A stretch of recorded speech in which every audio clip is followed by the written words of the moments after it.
My son's voice doesn't echo. By Tiny Cashier. It's true. His voice doesn't have an echo. He was around 4 years old when we noticed it. We had been at the park playing. On our way home, we passed through a tunnel. I've always found echoes very funny, so I shouted "Yabba Dabba Doo" really loud. It bounced back right away. It made my son giggle. He shouted something, but it didn't bounce back. It was all flat. I looked at my wife, she didn't seem to notice.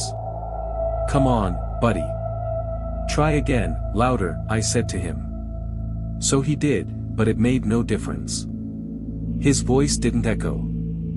I found it quite odd, but we didn't talk more about it. That night, my wife locked herself in the bathroom for hours. I could hear her sobbing in there, but she wouldn't let me in. The years passed. My wife decided to homeschool our son. Since she was a teacher, I didn't argue with her on that. "Other kids can be cruel," she'd said when we discussed different educational options. "I know what's best for him."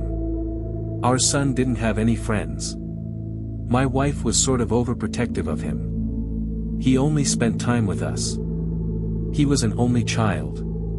Me and my wife had a difficult time conceiving, leading us in on IVF treatments.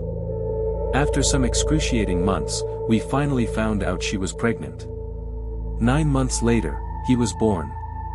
It wasn't just that his voice didn't echo that made him different. One night, when we'd practiced his reading skills, I started making shadow figures on the wall. I made various animals. My son thought it was hilarious. He wanted to try it as well. I helped form his grip into a moose figure, and placed his hands in front of the lamp.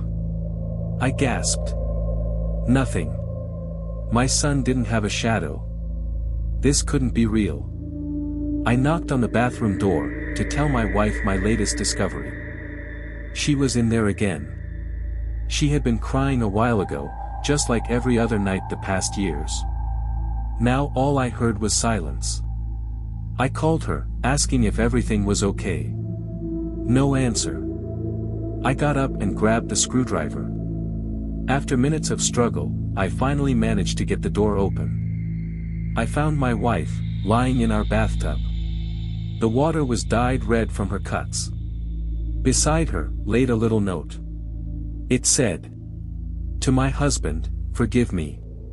I can't continue living this lie. Our son is dead. He died of cancer when he was 2. Your doctors told me it was your way of coping with the loss of him, and that it would go away. But it never did. You still believe that he exists. It breaks my heart to pretend that he's with us every day.